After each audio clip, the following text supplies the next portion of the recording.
Madame, Monsieur, bonjour. On a vraiment l'impression, ce matin, d'assister à l'agonie du Liban telle que l'on pouvait concevoir ce pays jusqu'à présent. Nous sommes à Kinshasa, capitale de la République démocratique du Congo.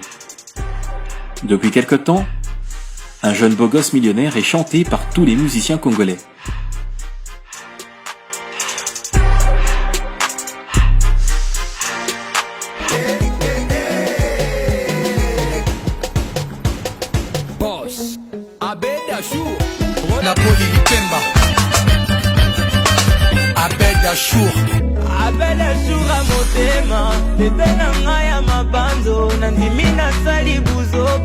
Mais qui est vraiment le boss Abed Achour?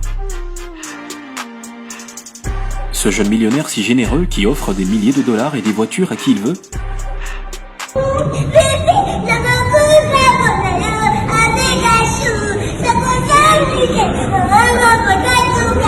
L'histoire de la fortune de la famille Achour commence au Liban, quand en 1960, Mahmoud Achour, le grand-père d'Abed Achour, lance une usine de textile au Liban.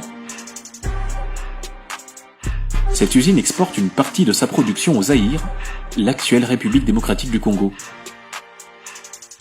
L'économie zaïroise est très forte à l'époque, et les affaires marchent très bien. Madame, Monsieur, bonjour. On a vraiment l'impression, ce matin, d'assister à l'agonie du Liban telle que l'on pouvait concevoir ce pays jusqu'à présent. Mais quelques mois après, en 1975, une guerre civile éclate au Liban. Le grand-père, Achour, a tout perdu. Ses installations industrielles sont en grande partie incendiées et s'attirent au centre-ville de Beyrouth. Il décide alors de rejoindre Kinshasa avec ses enfants pour développer son commerce de textile à Kinshasa. Son fils cadet est Sattar Achour, le père de Abed Achour. Le grand-père Achour développe et diversifie les affaires de la famille, qui prospèrent très bien à Kinshasa.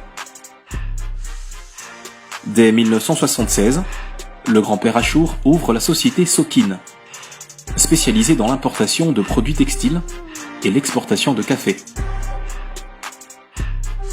En 1982, il décide de s'installer définitivement au Zaïre pour développer de nouveaux projets d'investissement et crée alors la société de transport Transbenz. 25 ans après, alors que tout va très bien pour la famille Achour, un autre coup vient déstabiliser les affaires de la famille Achour. Le pillage systématique des magasins par l'armée à Kinshasa. La famille Achour perd 25 ans de travail en un seul jour.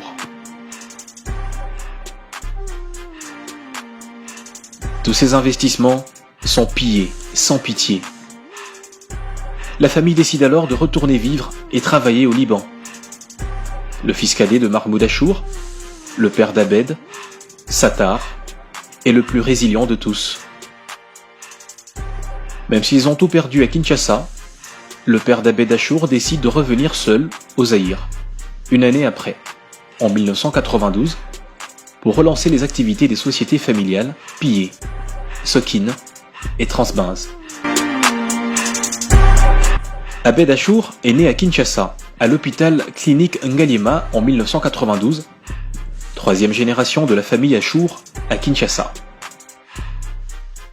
Malgré l'instabilité politique des années 90, le changement de régime en 1997, la guerre en 1998 et l'instabilité politique qui a caractérisé le Congo depuis plusieurs années, Abed Achour, son père Sattar Achour et ses frères ont réussi à faire du groupe Achour un des groupes d'affaires les plus influents de la RDC. Le groupe Achour contrôle aujourd'hui une dizaine d'entreprises et intervient dans différents secteurs d'activité tels que le négoce général, la distribution des produits alimentaires, la logistique, transport routier, atelier automobile, présentation des marques de véhicules, motos, camions et engins de manutention, industrie agroalimentaire, emballage, unité de fabrication d'emballage carton, exploitation de carrière, caillasse, immobilier, vente et location, construction.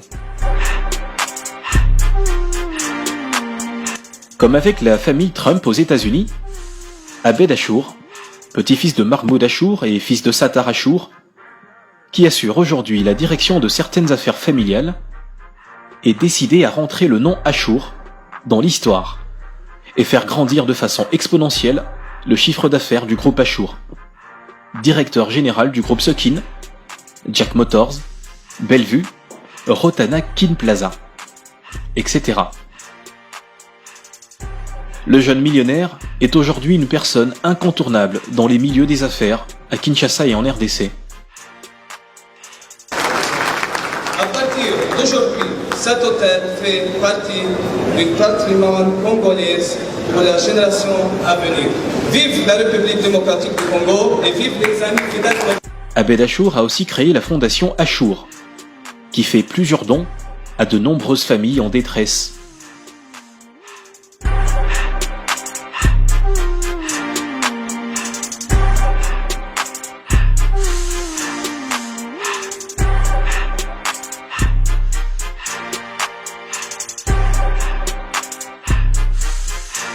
Aujourd'hui, 6 février 2020, Abed Achour, surnommé le beau gosse millionnaire, fête son 28e anniversaire.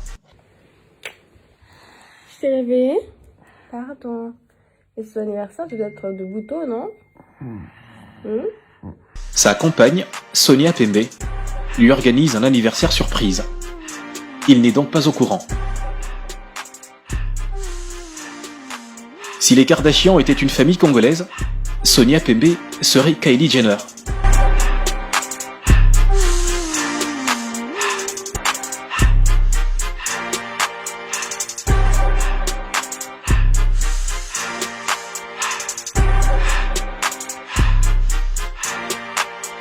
« 19h juste, au Rotana, à Kinshasa, dans la sud présidentielle, Sonia a invité les 30 personnes les plus proches d'Abed.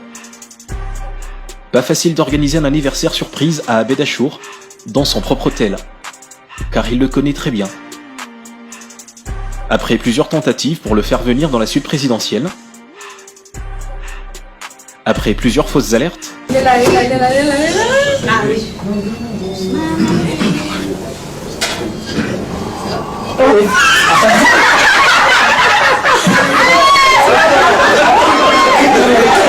finalement, Abed Achour arrive.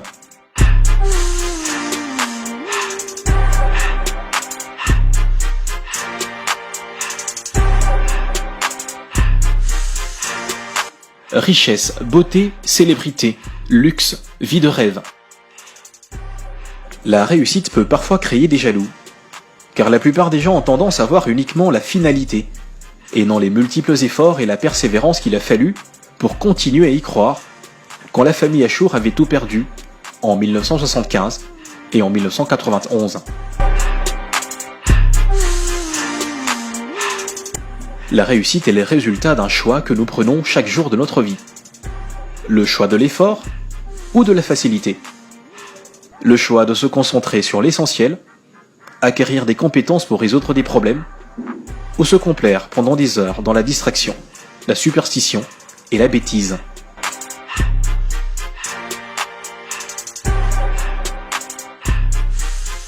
Dieu bénit uniquement les efforts. Et si tu travailles dur, tu seras peut-être le prochain Abed Achour en RDC. L'histoire de la famille Achour a beaucoup à nous apprendre, dans la persévérance face à l'échec, l'unité et la solidarité familiale, l'avantage de savoir travailler en famille pour réaliser de grands projets, et la foi en la RDC, peu importe dans quel état il se trouve. Au lieu de toujours chercher à fuir notre pays pour aller chercher des opportunités en Europe ou en Amérique, nous devons croire au Congo et voir les problèmes du Congo comme des opportunités d'affaires qui pourraient nous enrichir nous aussi.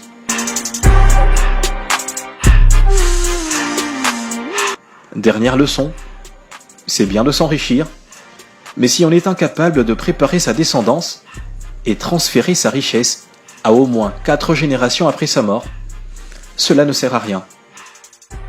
Les plus riches de ce monde sont ceux qui ont pu créer une richesse qui a survécu après leur mort et ainsi accumuler un capital et une sagesse unique des affaires.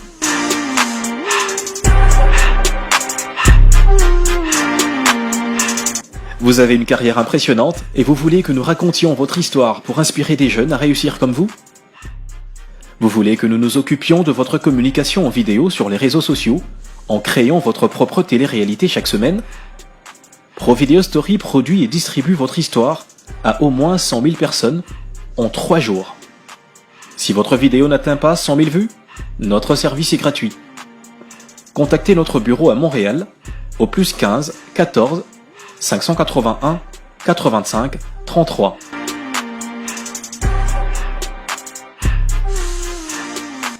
ProVideo Story, des histoires inspirantes de réussite, racontées d'une façon extraordinaire.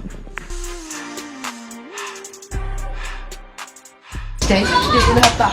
Écoute, c'est juste que tu sais quand je t'avais appelé là, à un moment tu avais vu ça me fait plus. C'est parce que j'avais plus de crédit en fait. Et là, j'ai reçu du crédit grâce à l'application Benga Congo. Tu sais ce que c'est? Bah je sais que tu sais pas, tu sais planète toi. Enfin c'est juste, je vais t'expliquer.